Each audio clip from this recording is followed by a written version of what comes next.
Les maladies, et en particulier le cancer, putain, qu'est-ce que ça peut faire peur. J'ai reçu un message de mon petit frère cette semaine, pas pour me dire qu'il avait un cancer, heureusement, mais il me partageait un post Instagram d'un compétiteur de Jiu-Jitsu qui annonçait qu'il avait un cancer. Mais la façon dont il l'annonce, c'est assez tragique, dans le sens qu'il dit en gros j'ai un cancer qui est très très mal engagé et peut-être que je vais même pas pouvoir faire une chimio parce que mon foie le supporterait pas. Donc en gros il me reste peut-être quelques jours, semaines à vivre. Et puis en gros il disait voilà je vous invite à passer à mon académie et puis qu'on profite de s'entraîner ensemble et ce sera peut-être un au revoir. Et c'est pas quelqu'un que je connais personnellement. Bien sûr que je le connais dans le sens qu'on a combattu à l'époque avec lui parce que c'était quelqu'un qui était ceinture bleue, ceinture violette, qui a passé les étapes en même temps que mon petit frère et moi. Et c'était un peu une personne qui était tout le temps sur les tatamis.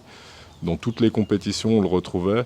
Et plusieurs fois, mon petit frère a gagné et perdu contre lui. Je crois que j'ai fait aussi un combat contre lui.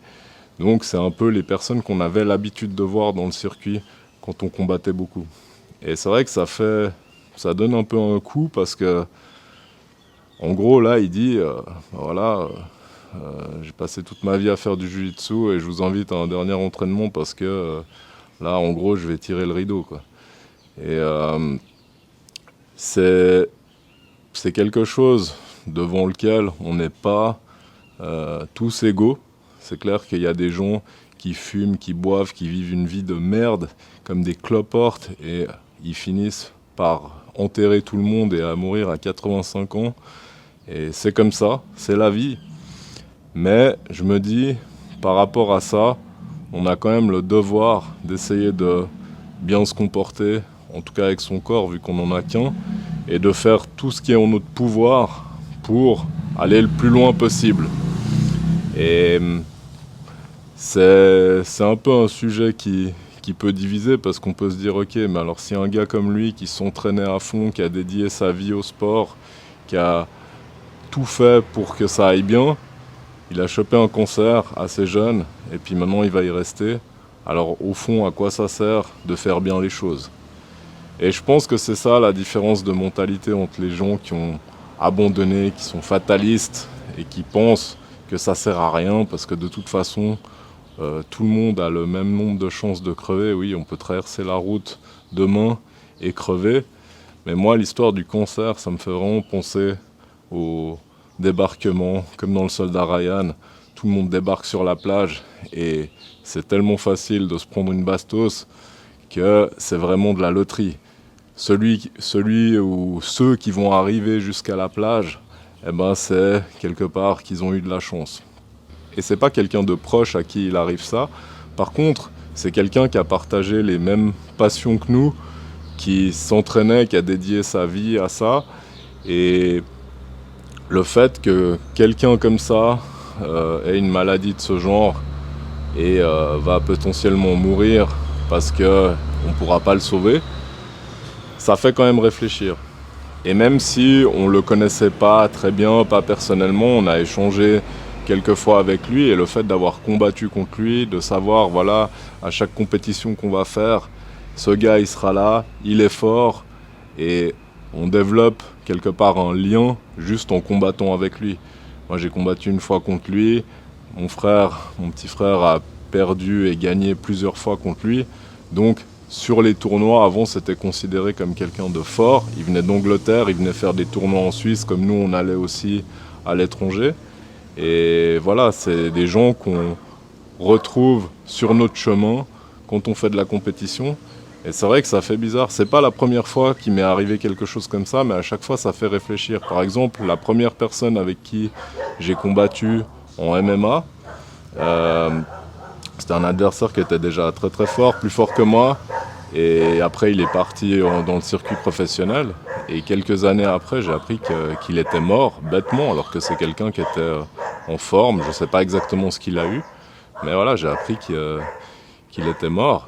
Et c'est vrai que c'est bizarre, on a partagé des moments sur le ring, ou dans la cage, ou sur les tatamis. Et cette personne, on se dit, bah voilà, elle dédie sa vie au sport, à être en bonne forme, en bonne santé. Et puis il y a quelque chose qui lui tombe dessus, comme la maladie ou le cancer, et fini, c'est rideau, quoi. Donc ça fait réfléchir, mais plutôt que d'être fataliste et de se dire, voilà, on peut rien y faire, ça peut arriver à n'importe qui, comme j'ai dit avant, dans le débarquement, comme dans le film Le Soldat Ryan, ça peut arriver à n'importe qui peut se prendre une bastos à n'importe quel moment, comme n'importe qui peut se prendre un cancer ou une autre maladie qui l'était en 6 mois. Moi je vois la chose un peu différemment, je me dis, autant essayer de vivre notre vie du mieux qu'on peut, en faisant le maximum de choses qu'on peut, pendant qu'on peut justement, parce que peut-être que demain on chope une maladie ou une merde qui nous empêche de faire des choses qu'on voulait accomplir. Et c'est pour ça que je pense que c'est vraiment important de prendre soin de son corps. Bon, on n'en a qu'un. Moi, j'ai fait passablement de merde que je regrette. Et aujourd'hui, j'ai vraiment corrigé ça. Et je pense que ça vaut vraiment la peine de prendre soin de son corps et de ne pas faire n'importe quoi, comme fumer, boire de l'alcool et toutes ces merdes qui servent complètement à rien. Parce qu'on a déjà assez de chances de ne pas développer un cancer, comme ça arrivé pour ce compétiteur.